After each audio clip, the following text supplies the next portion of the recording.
चीनी में मौजूद मोनोसेक्राइड जिगर में चर्बी जमा करने का सबब बनता है और वक्त गुजरने के साथ साथ फैटी लिवर की बीमारी में मुब्तला कर देता है।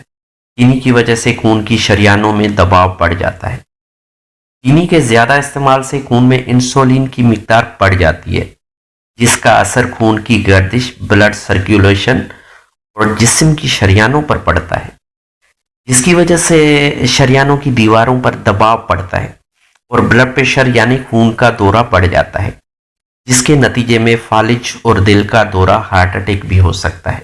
चीनी का ज्यादा इस्तेमाल भूख को बढ़ाता है और दिमाग में पेट की खराबी का एहसास खत्म हो जाता है, जिसके नतीजे में हर वक्त भूख का एहसास होता रहता है। चीनी खाने से जिस्म ज्यादा चीनी का मुतालबा करता है, जिसके नतीजे में जब तक मीठा या चीनी ना खाई जाए, जिसमें एनर्जी, तवानाई की कमी का एहसास होता रहता है।